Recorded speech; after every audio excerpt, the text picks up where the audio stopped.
E aí galera do clã do Capivara, aqui é o Felipe da Plant.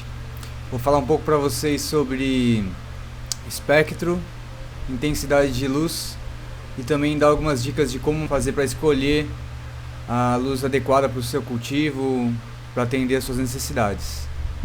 Preparei aqui algumas fotos para a gente poder discutir, para poder falar sobre alguns assuntos aqui com vocês. Começando pelo espectro solar, né? Então vamos entender a partir do princípio. Então o espectro solar ele é composto por diversas faixas de onda, né? Então a luz solar ela vai desde os raios gama até as ondas de rádio. E dentre essas frequências existe uma pequena faixa que é visível ao olho humano, né?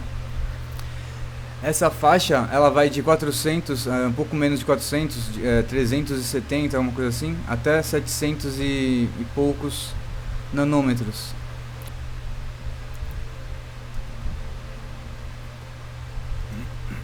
Então, a partir desse espectro solar, vários estudos foram feitos, tal, e o estudo mais completo que tem até hoje, falando sobre isso, sobre a luz solar e a fotossíntese, como ela afeta as plantas, né?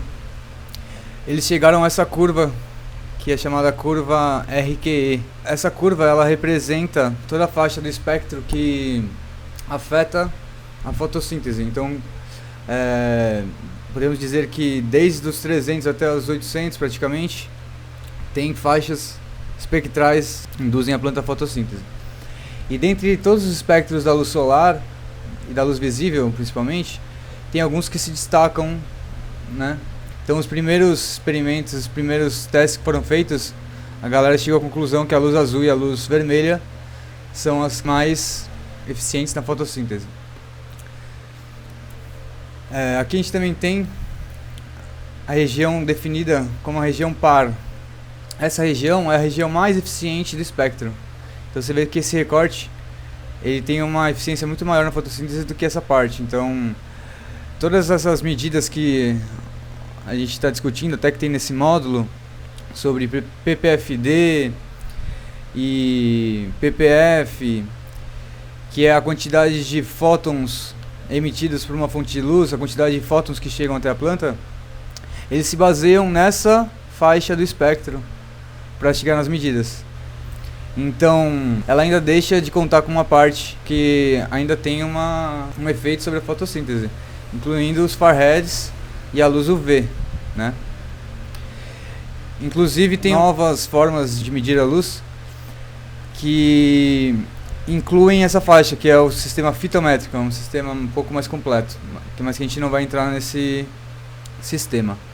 Outra coisa que esse gráfico mostra é por que as pessoas dizem que os lumens não é uma forma boa de você mensurar a luz, principalmente falando luz para cultivo, né? Você pode ver que o olho humano tem essa percepção da luz, do espectro visível. Ela é muito diferente do que a planta percebe, por exemplo. Olha o que a planta percebe e olha o que o olho humano percebe. Então, com esse gráfico fica muito nítido, né? Por que os lumens não é uma forma boa de você qualificar se a sua luz está sendo eficiente ou não na fotossíntese para suas plantas. Inclusive porque a parte mais visível do espectro ele está próximo da luz amarela aqui, esverdeadinha, um amarelo quase verde, entre o amarelo e o verde, né? Que é a parte menos eficiente para a fotossíntese, se for pensar assim em espectros e fotossíntese. Então agora voltando pensando na região par, né, que é a região que a gente usa para medir os fótons e chegar àquele número do ppfD, que é o número que a gente quer chegar para poder analisar a concentração de luz por metro quadrado, né? Quando a gente fala em fótons, a coisa que a gente pode fazer para aproximar da nossa realidade do cultivo é pegar a expressão da fotossíntese. Então a gente consegue entender aonde que os fótons entram aqui nessa reação. Você pode ver que para uma molécula de açúcar ser produzida, vai ser necessária uma quantidade X de fótons. E eu digo para vocês aqui que que são 48 fótons. Por quê? São 2 fótons para cada oxigênio. E aqui são 6 oxigênios vezes 2, são 2 vezes 12, dão 24. E aqui são 12 águas, né? Digamos assim. E cada água tem um oxigênio, então são mais 12 vezes 2. Então são 48 fótons necessários para formar um açúcar. Isso acontece durante o dia. Então quando o fitocromo da planta, da cannabis, está ativo durante o dia, ele vai estar produzindo a fotossíntese, que vai estar produzindo o açúcar, tá? Por que eu estou falando sobre isso? É uma parada meio teórica, tal, chata, tal, mas é bom pra gente entender o que acontece com o PPFD. Inclusive estava meio pequena essa fórmula, vou aumentar para vocês verem melhor aqui. Pra vocês visualizarem bem. Pra gente chegar nisso daqui, para falar para vocês o seguinte. Como a fotossíntese depende de alguns fatores, água, gás carbônico, luz, existem pontos em que alguns desses fatores vão se tornar saturados. Então, por exemplo, falando sobre a fotossíntese e as diferentes concentrações de luz, pode ver que aqui está 0 ppfd e aqui está 2000 ppfd, que é o ppfd mais forte que a gente pode mensurar na Terra, num deserto, no meio do dia, é 2000, entendeu? Então é isso que tem como limite aqui. E você pode ver que no começo, até a faixa de 500, 700 ppfd, existe um ganho muito grande na fotossíntese, né? No processamento do CO2. Então, por isso que a gente diz que uma faixa ideal de ppfd, uma faixa bastante eficiente, que você vai estar usando a maior parte da luz que você vai estar emitindo, é a faixa dos 700 até 800 ppfd. Depois disso, você vê que a curva começa a dar uma caída, né?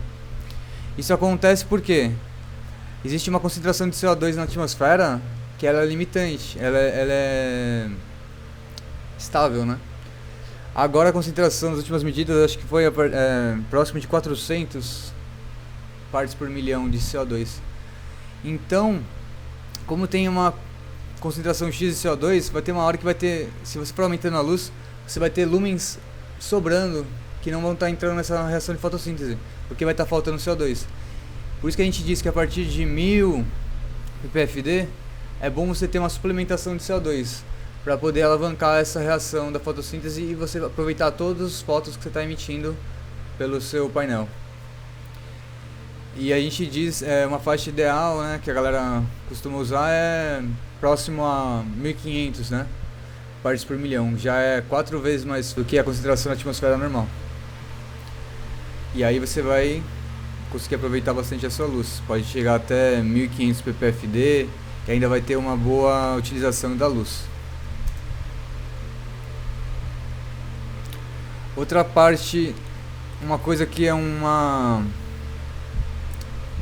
equívoco que ocorreu por muito tempo, foi pensar que a luz verde não fazia parte da fotossíntese, que ela não entrava, que a planta não absorvia a luz verde. Por quê? Porque as folhas são verdes, então a gente falou, se a folha é verde, ela reflete o verde. Inclusive as pessoas usavam a luz verde como luz de segurança durante a noite, para você poder ver as plantas e tal, e não ia estar afetando, porém, eles estavam errados, estavam sim afetando as plantas.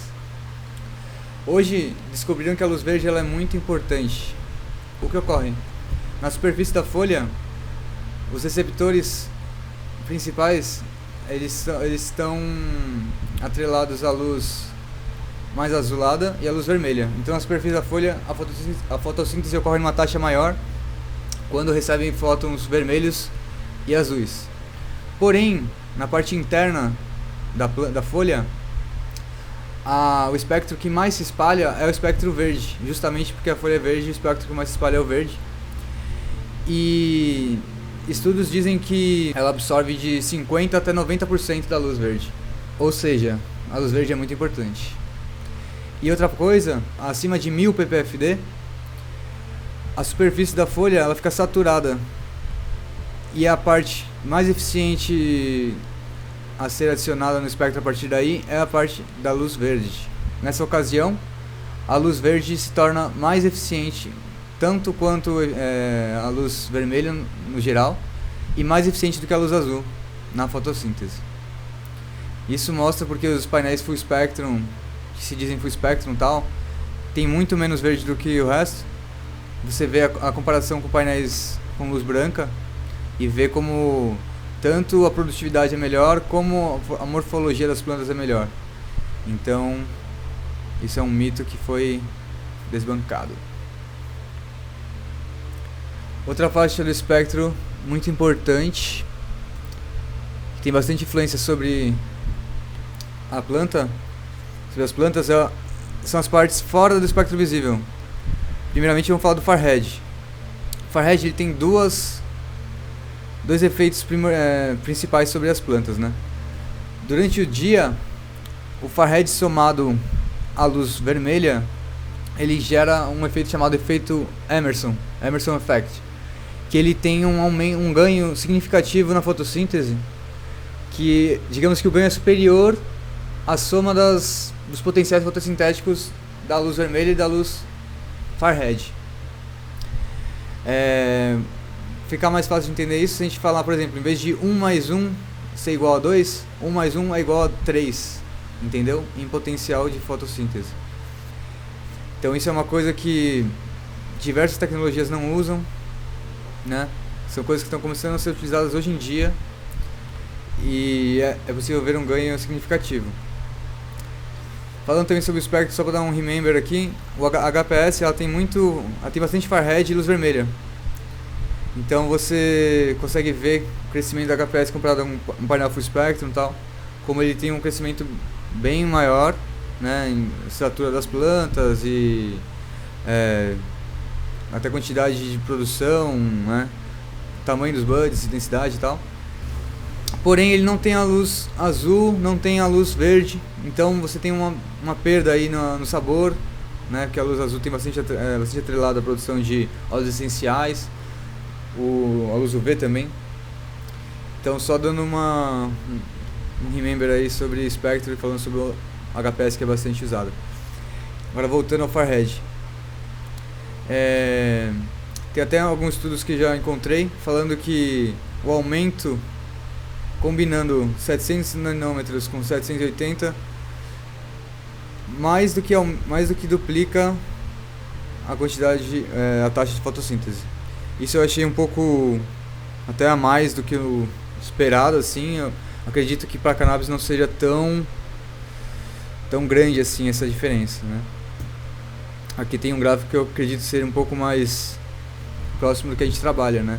Que é uma concentração de luz vermelha bem superior ao Far-Red e somando a gente tem um ganho de fotossíntese aqui de uns 15 a 20%, né?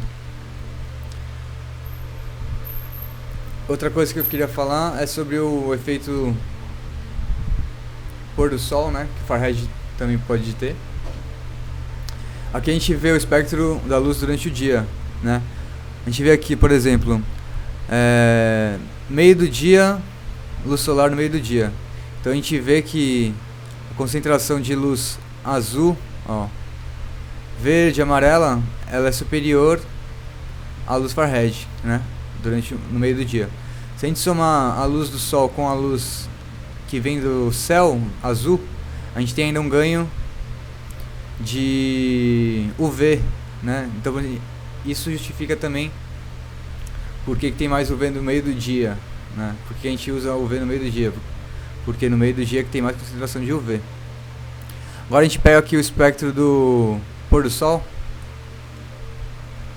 Estou mexendo aqui esse gráfico pequenininho. Se a gente pegar o espectro do pôr do sol, olha como já muda bastante. Então a gente perde bastante essa faixa do azul e a gente ganha bastante vermelho e Far-Red. E no fim do dia mesmo, quando o sol se põe, o vermelho se perde bem mais e o Far-Red ainda consegue permear um pouco mais.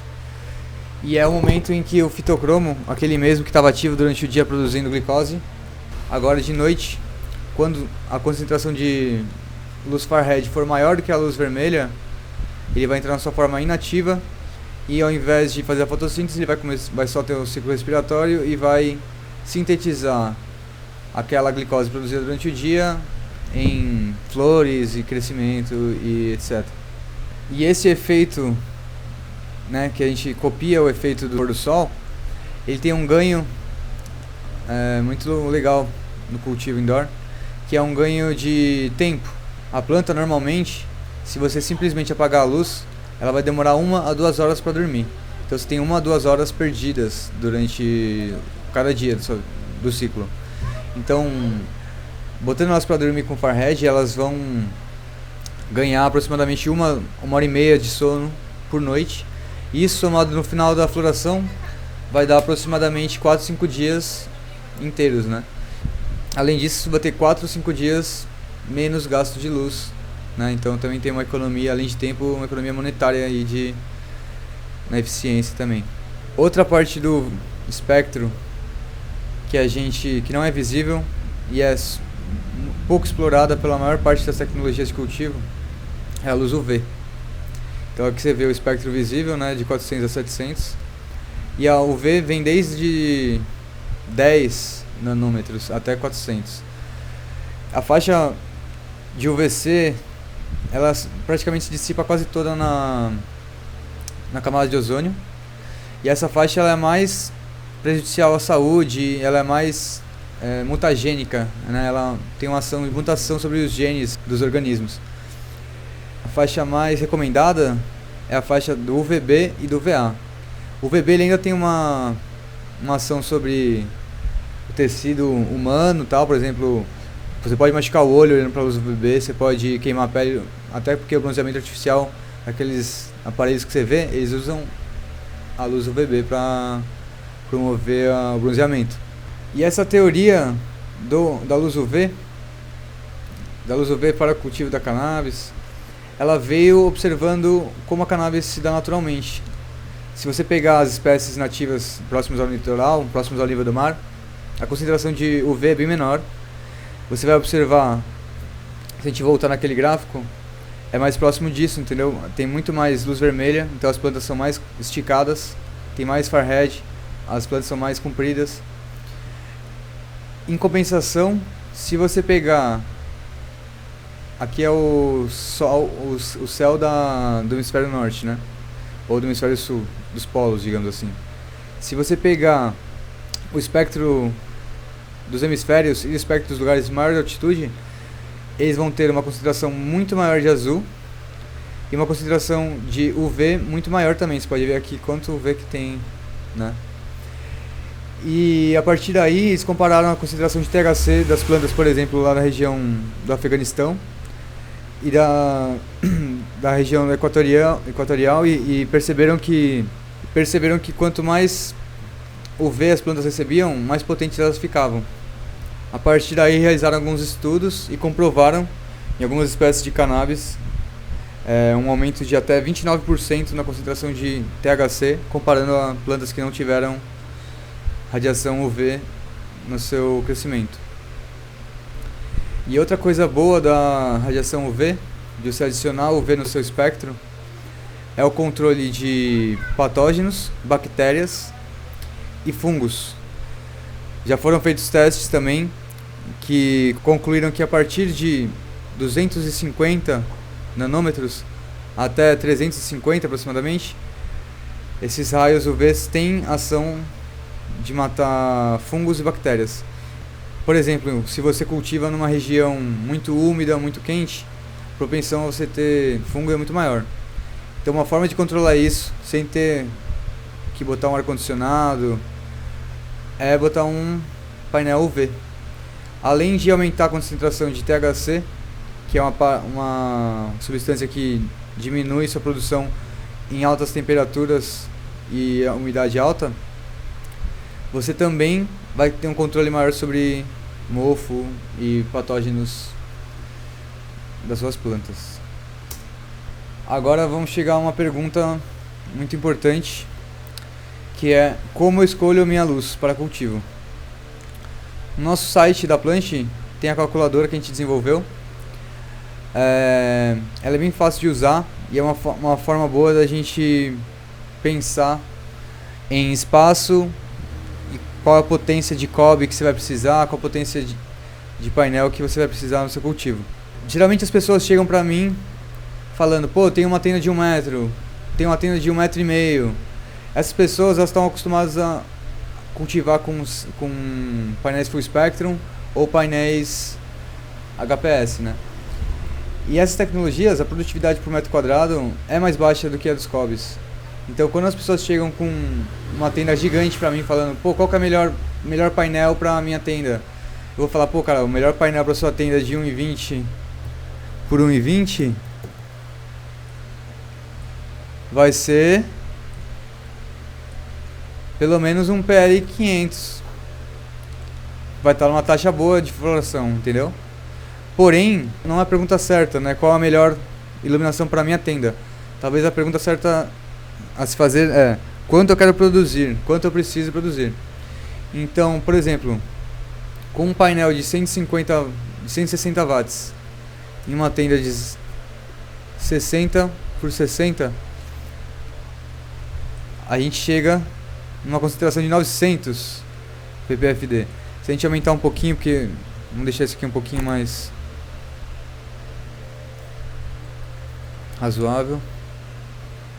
Se a gente aumentava 70 por 70, um painel com o PLQ 150, que tem 160 watts, ele já vai ter um ppfd de 673 e uma produtividade na casa de 1 a 1,5 gramas por watt. Ou seja, 160 watts vai produzir de 160 até 240 gramas. Se você mandar muito bem, você vai produzir 80 gramas por mês num espaço de 70 por 70 ou até 60 por 60 se você for muito bom. Ou seja, talvez mesmo numa tenda de 1 por 1, velho, você não precisa de um painel de 400 watts. Um painel de 200 watts já resolve pra você, porque 200 watts já vai produzir o que você precisaria pro seu sustento, entendeu? Mesmo que o ppfd, nesse caso, vai estar 400, entendeu? Mesmo assim, embaixo da lâmpada vai ter um ppfd bem mais alto e um ppf bem mais alto e você vai produzir o que você precisa. Então, não precisa ficar assustado que mesmo os nossos painéis, por exemplo, se você quiser optar pela Plant, mesmo os nossos painéis mais baratos, né, menos custosos, eles já vão atender e já vão produzir o que você precisa. Agora uma dica final que eu queria dar é na utilização dos painéis, principalmente painéis COB. As plantas elas têm uma curva de adaptação ao espectro e à intensidade de luz. Ou seja, se você aumentar a luz do seu painel logo no início do seu cultivo e botar o ppfd alto, próximo a 700, logo na germinação, na vegetação, você vai dar um choque nas suas plantas. A planta não vai estar preparada para o tanto de fotossíntese que ela vai estar fazendo. Ela não vai ter uma estrutura radicular ainda, uma estrutura de raízes grande o suficiente para absorver tanto nutriente que elas precisam para poder fazer fotossíntese. Então elas podem ter amarelamento, que é chamado de bleaching, né? Então você pode deixar suas plantas aí com aspecto de, não só aspecto, mas também desnutridas, tá ligado? Com carência de nutrientes. Então por isso que eu indico você trabalhar com o dimmer e ir subindo durante o cultivo. Depois da segunda semana de flora, você já consegue aumentar o ppfd para uns 700 aí, e a planta vai se acostumando. E a partir do primeiro mês, né, quando completar o primeiro mês, você já pode meter no máximo seu painel, que as plantas já vão estar com uma estrutura boa para suportar essa quantidade de luz. Demorou? E é isso, galera. Espero ter ajudado vocês. Espero que o vídeo não tenha ficado muito cansativo. Qualquer dúvida, pode também mandar lá no nosso Instagram.